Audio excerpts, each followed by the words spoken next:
just stand here Yes, awkwardly? yeah, we stand here awkwardly.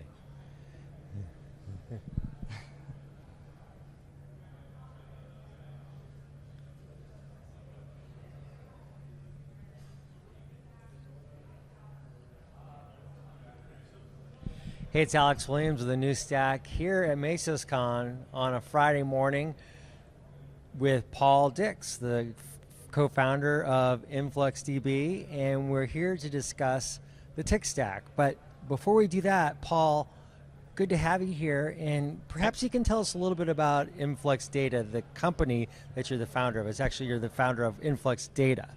Yeah, so I started the company with my co-founder back in 2012. At first, we were building a SaaS application for doing real-time metrics and monitoring. Right. We went through Y Combinator in 2013, and that product wasn't really taking off, but we saw that people were really interested in the infrastructure that we were building behind that application. So basically what we did is we took that infrastructure and we started open sourcing it as InfluxDB, the time series database, and then we built the other components of the stack over time. Excellent. And so today you're here at MesosCon, you're going to be discussing the tech stack. Can you tell us what the tech stack is? Yeah, so the tech stack is our platform for working with time series data. I basically backed into the name. Like I liked tick because I had done work with time series data in finance, and a tick is basically like one like stock trade or whatever in a time series in finance. So I thought, oh, it's for time series, so if the acronym was tick, that would be cool. That's probably where the name, the ticker tape, comes from, huh? Yes, yeah.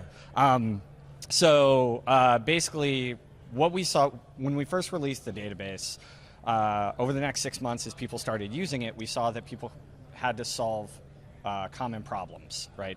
They had to collect the data, they had to store it and query it, they had to process it and monitor it, and they had to visualize it. So basically we built a separate component for each of those things. T is for Telegraph, which is the data collector. It's basically an agent that you can deploy across all of your servers. That's a plugin, correct? It's an actual binary that runs. Okay. Like it's a program that runs, and you deploy it to all of your servers in your infrastructure. InfluxDB is obviously the time series database. Chronograph, which is the visualization piece, so you can do some dashboarding, but it also has stuff for working with the components of the stack, administering them, creating monitoring and alerting rules, that kind of stuff. And then there's Capacitor, which is basically a processing engine for time series data. So with that, you can do some basic ETL tasks, you can do monitoring and alerting, anomaly detection, and it can send alerts to any one of like 20 different outputs, like Slack, email, Alerta, VictorOps, PagerDuty, all that stuff. So that's the output then. Yeah. So and each of those components is open source. Influx, Capacitor, and Telegraph are all MIT licensed. Chronograph is AGPL. So with the administrative,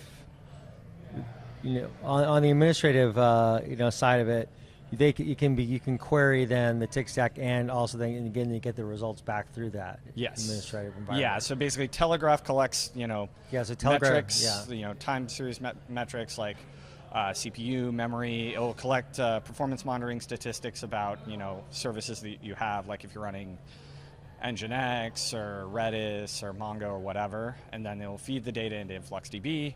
Capacitor can subscribe basically to a live stream of all the data that's going into Influx and basically monitor that data in real time.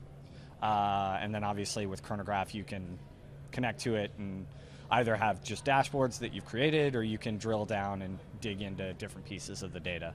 Now, is it monitoring the applications or the components of the applications, or is it monitoring all of the above? All of the above. Yeah, it can be anything. So the use cases we see, obviously, like server monitoring and application performance monitoring is one big use case.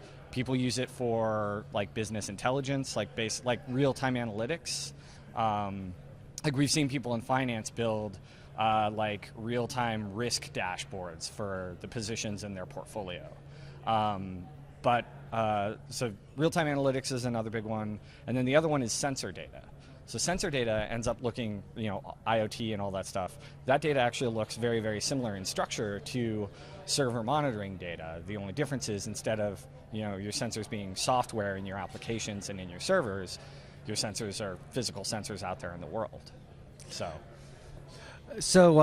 in terms of like so does it have the capability then to manage to do monitor clusters then as well? Yes. Yeah. So we have people monitoring their entire setups with it. So people doing monitoring for, within AWS, their own data centers running Mesos, right? That's why I'm here, is because I'm going to be talking with a guy from Oracle, Oracle Data Cloud, about how they're using Influx to monitor, and the tick stack to monitor their infrastructure. What's the fit with Mesos? What is that? What is the story there? There's nothing specific, just that we have, so within Telegraph we have plugins that can collect data about your Mesos installation, and we have plugins that can collect metrics from containers, servers, and basically it's just this is just the source. Yeah, exactly. Our goal is to essentially get data from anywhere we can and get it into the system so that you can then get intelligence from it, right? You can get insight, you can create monitoring and alerting rules and all that kind of stuff. Does the data, so once you're collecting this data and you're analyzing it, and this is really for real-time usage, but also for batch data too, isn't it? Yeah, so Capacitor works both for stream and batch modes. So stream is great for that real-time alerting, but there are some things where you want to do a batch, you want to compare versus some previous period of time, or you only want to run the check periodically, right? Once an hour or once a day. Another nice one that Capacitor has is what we call a dead man switch. So basically that's if something stops sending data, trigger an alert, right? So if a server all of a sudden stops sending data, that's an indication that it's dead, it's gone away. So. Okay. So the data, is then able to be viewed through different monitoring platforms. Is that correct? And through PagerDuty, for example? So yeah, different alerting platforms. So it can trigger an alert and send that off to other systems, right? PagerDuty, Slack, email. There are a bunch of different ones we integrate with. So, who are the people that you're finding are using this now? I mean, it's all over the place. I mean, we have customers globally, definitely users globally. There are people. There's no specific industry vertical, right? I mean, systems administrators, are they software engineers? Are they all of the above? All of the systems above. engineers? Yeah, so all of the above. Usually what we find is, so IoT is a separate use case. For in the IoT world and the sensor data world, that's primarily developers, application developers that are using it as a platform to build their IoT application. But the other common thing we see is on the monitoring side of things is the systems administrators and DevOps people will start off with it, and they'll deploy it broadly for server monitoring and basic application performance stats, and then they will expose it as a platform for all application developers within a company to use. So then basically application developers have a client library that they use in their code that sends data to Influx, which they can then monitor. I think the one company that really exemplifies that kind of metrics-driven application development is Etsy. So they have a lot of, on their Code is Craft blog, they have a lot of posts over the last, 8 years. They're talking about how they're basically instrumenting everything in their stack, right? Not just the servers, but any product feature that goes in, there's a metric that tracks it, and they can get insight into what's happening from there. So a lot of people who read the news are very interested in the technical architectures that companies like yourself are building. What is that technical architecture underneath the tech stack that you've developed to be able to provide this scale and be able to bring in these different services that integrate in a manner so these software engineers and developers all can use it? Yeah, so on the open source side of things, right, basically we've optimized Influx and Capacitor as much as we can to just be highly performant, right? We have people running a single large beefy server that are tracking hundreds of thousands of measurements per second. So we've tried really hard to make that really performant and really scale well vertically. How have you done that? Like, what have you done to make it performant and scale vertically? So the whole thing's written in Go. Okay. So one, we get a lot of wins just because goes pretty fast.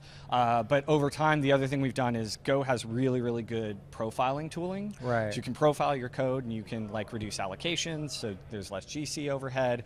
All sorts of crazy things. Like Go's been fantastic, and the thing is, like every release they have, they improve the garbage collector, they improve the performance. So we started the project, back in 2013, but over the years, like things have just gotten faster, not just from our efforts, but from the efforts of the Go team, just making it better. So that's on the open source side, and then on the commercial side, we have like a scale out clustering product, right? So it's basically a two-tier architecture. It's just Influx Enterprise. It's basically the enterprise version of the database. And you can have n number of what we call data nodes, which can process queries, store data, all that kind of stuff. Okay. The interesting thing, at least for me, from a technical perspective, that we're going to be doing for this over the next 12 months is we're going to be migrating it to be kind of what I'd call like a cloud native architecture, so that it's going to be designed to be run in ephemeral containers, and we'll basically create different services for different pieces of the stack, right? So we'll decouple the write pipeline from the indexing pipeline, from the query processing pipeline, from the monitoring pipeline, and we'll be able to scale those independently. That decoupling is really a key. Why is that such a key to scaling? Well, what is it that will do for you by decoupling? So it does a couple of things. One, it lets us develop each different component with different kinds of velocity, right? There's some things that you can have really high velocity and the risk of deploying a bug is lower, particularly like in user interfaces, right? You want your user interfaces to have high velocity. But a thing like a database, you don't want that to have high velocity. You want that to be fairly static. Right. So it will do that. But the other thing is decoupling those things means you can scale each of those tiers independently, right? Which is nice because like we have a bunch of different use cases that we support, so not all of them have the exact same kind of workload. And the other thing is like query processing, for example. If you can scale your query processing independently, like a lot of our query processing is really just users across an organization that have real-time dashboards up. So what happens when they go home at the end of the day? You're not throwing that many queries at the infrastructure, so it's wasteful to have this massive infrastructure up if it's not being utilized. Exactly. And I've seen this in large Cassandra and large HBase deployments, where people will be running literally hundreds of servers, and they have the hundreds of servers not because they need those servers to handle the processing and the write workload or the query workload. They have it just because they have a ton of data at rest, and they just keep adding more and more servers to have more data. So the problem there is like the processing tier is actually intrinsically tied to the data storage tier, and the two basically scale in lockstep. Decoupling those means that you can have cheap data storage and very flexible, like ephemeral processing. What about an event-based architecture, or is this essentially a play on that? This is a play on that, yeah. This is definitely a play on that. Because, I mean, it's time series data, so a lot of time series data is events. When I think of time series data, I think of two different kinds of time series data. There's what I call regular time series, which is samples at fixed intervals of time. So sensor data looks like that. Server monitoring data, like CPU, right? You'll take a CPU reading every 10 seconds or every minute. So that's regular time series. And then irregular time series is like event-driven data. So that could be individual requests to an API, right? What was the response time? It could be trades in a stock market. It could be events in an infrastructure, right? Container coming up, container shutting down, alerts that get triggered, exceptions in an application, all that kind of stuff. We want our whole stack to work well for both kinds of data, right? For event-driven data as well as regular metrics time series. We're seeing a lot of interest in these function-based environments, right? Yep. Serverless, so to speak. Yep. Does that have a role to play in your own architecture at all?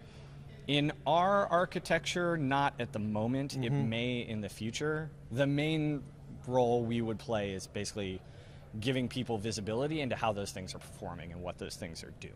Mm-hmm. So, Well, Paul, thank you very much. You have a presentation to give in just a little bit, but thank you so much for taking the time to talk with us. It's been really interesting. Look forward to hearing about the evolution of your own architecture and the maturity of the tech stack. Cool. So thanks a lot. Yeah, thank you. Great.